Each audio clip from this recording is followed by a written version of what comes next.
All right. Hello, we are operating systems and we are looking at xv6 and we're going to make an xv6 program.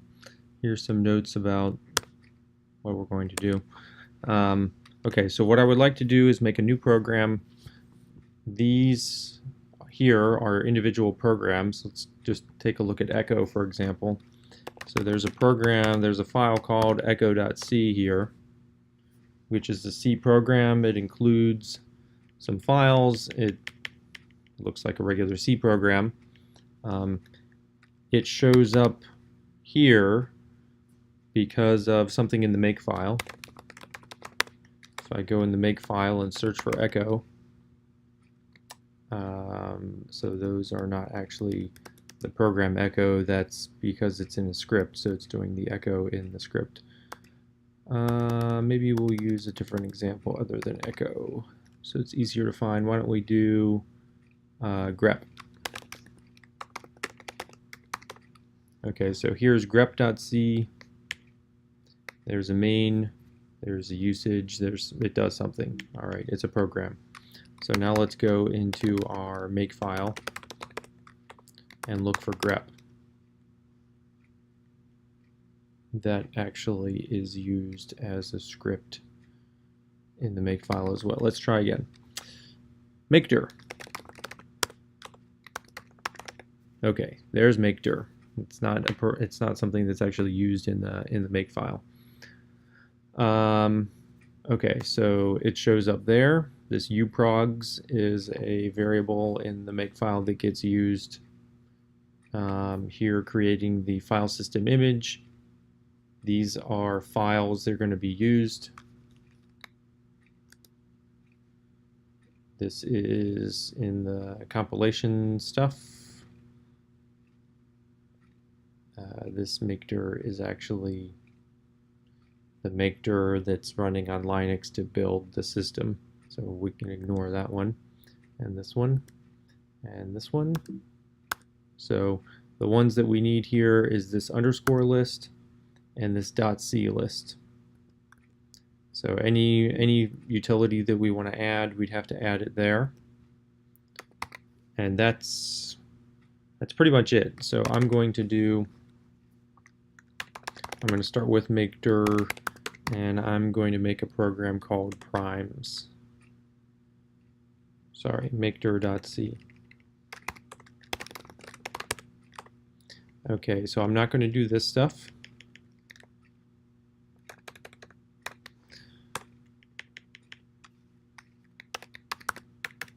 But so what I want them to use this as is, let's just say I want to print the primes between n1. Let's just print the primes up to n.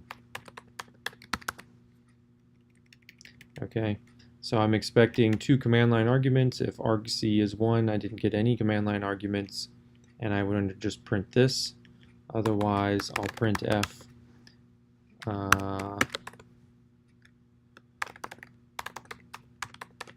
I'll just print like this. And this printf, that's different than the printf that you're used to. This printf comes from their printf.c. So their printf.c has a function. So this is a function that's written as a utility in the xv6 operating system. All right, so it's built off the top of the xv6 stuff, and it expects an argument here that's a file descriptor. And let's say in our Unix review information, so printf to hello. So that's an example of 2 is a file descriptor for std out. Also 0, let's see, 1 is std, 0 is std in. So this is actually std 0 is std in and 1 is std out. So we can confirm that by, let's go ahead and write to, so this printf doesn't put in the default. The printf that we're used to using doesn't take this as a parameter, it just uses it to go to std out. But the printf that's been provided for us here in xv6, we need to give it the 1 or the 2. So the 2 here is for std error, which would make sense for a usage statement, and maybe this one will go to std out. Normally they go to both to the console, to the screen. All right, so now I want to go into Makefile, and I'm going to look for those places where there was, let's see, makedir. So wherever there was makedir, I'm going to put my primes.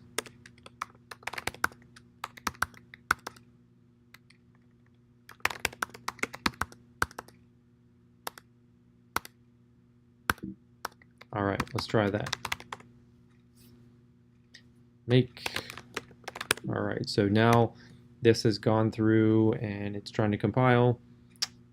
Got an error. I'm not using this I, so we'll get rid of that. Guess that's a warning. All warnings being treated as errors. All right, so we'll get rid of the warnings it made.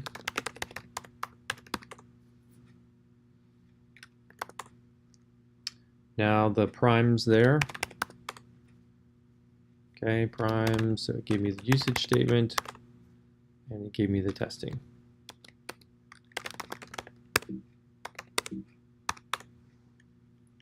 Okay, so now I would want to do my prime testing. If I was just writing this without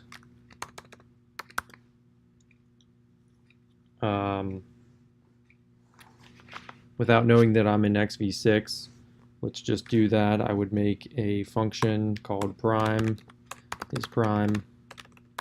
It takes an argument. Let's say that if n is less than 2, I return 0 for false. If n is equal to 2, I return 1 for true, that's prime. Otherwise, I would do I equals 3. I times I is less or equal to n, I plus equal 2. So I'm going to try the odd divisors. If n divides I, let's see, if I divides n evenly, then n is not prime. If I get through them all, then it's prime. All right, so I would have a function like that to tell me if n is prime. So now I want to do a loop.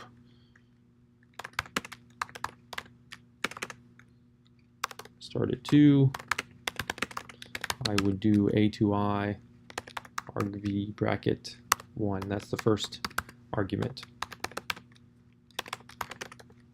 So I could say I equals begin, I is less or equal to n, I plus plus. This is not the most efficient way to do this, but that's all right. So if is prime I, then we want to print I.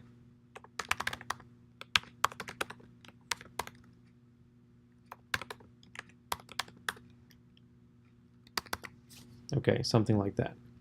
Now, we're in xv6, so any of the functions that we're using, we need to make sure that we actually have them and they actually work.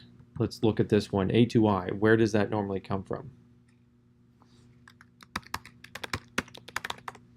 So that normally comes from something called stdlib.h. There is no stdlib.h in my directory here. This is the complete source code for the whole operating system, so I don't have the standard C stdlib.h.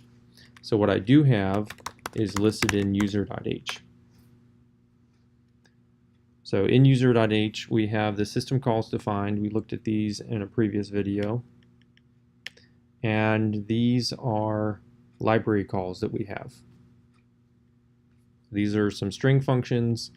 There's some memory stuff there, printing, And we do have an A2I, so that's nice. We actually have an A2I. As long as we include user.h, that'll be available to us. So let's go back and look at our primes function. I do include user.h, so I should be okay to use A2I. And if I wanted to test just that, I could write a program just to test the A2I, but stick with this. All right, then we've got a for loop. This is all just plain C. C is fine here. It's just when we're using functions that we need to make sure we have the function. Is prime is a function that I just wrote. It's not using any standard libraries or anything. It should be fine. Then we've got printf. All right, so printf, I have the 1 there, like the printf here expects, and there's a %i. So I need to go look at that printf to see what it says it can understand. There was a comment here. It understands %d, %x, %p, %s. So %d is what I'm supposed to use then. D for decimal. All right. So this might work.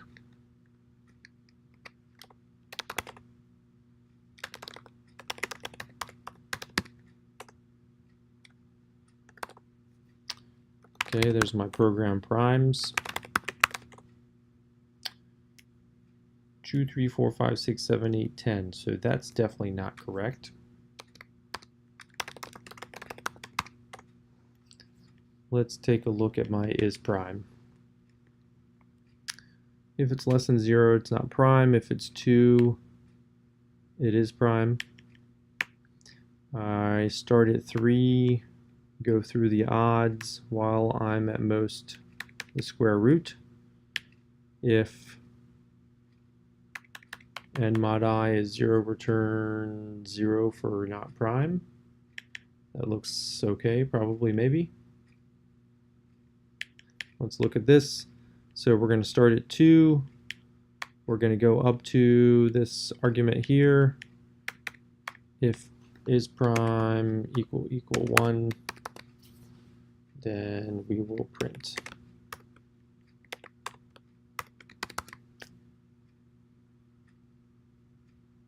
%d, and we're printing I. Try it again.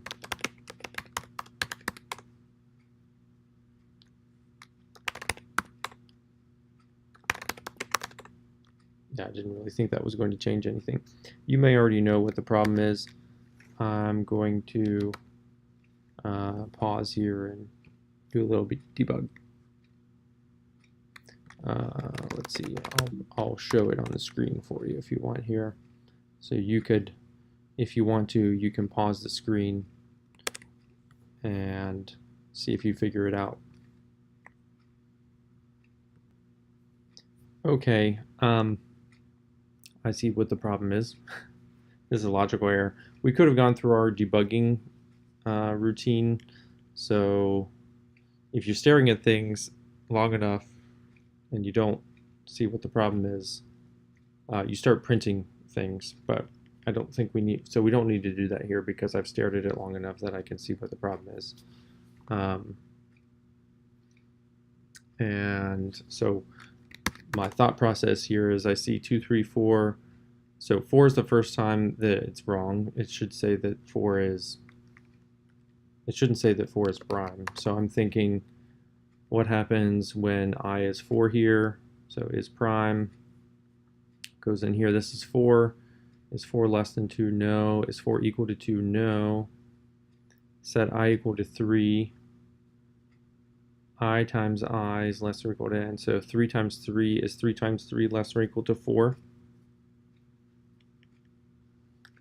Right? When n is 4, this is not true. So we go to the return 1. All right, so how do I, what's the problem here? The problem is 2 is a factor of 4. And I'm not testing for 2 here. I'm skipping to the odds. I need to test for 2 separately.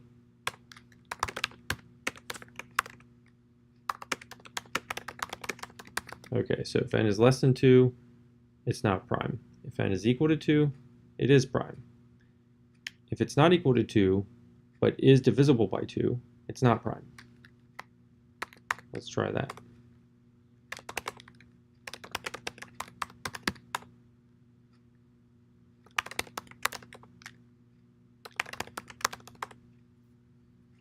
That looks good to me.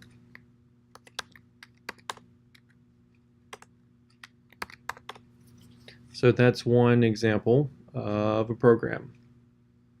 So now we are on time. That's a good amount for one program.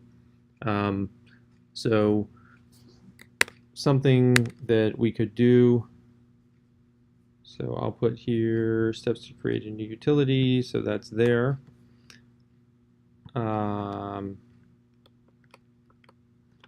Other fun things. Make a game, right? So maybe the higher or lower number game. Always one of my favorites. Guess the number, use binary search. But a little more interesting. Something that requires using the system calls. So I think what we'll do is, all right, that's our first example. You could already run wild with doing a game or doing something else. Using the system call, some of you will be able to get into, but others won't really be able to do anything with that until I give you an example. So you'll have to wait for that. That'll be coming soon. An xv6 utility program that uses system calls. All right. Otherwise, that'll be it for now. The end.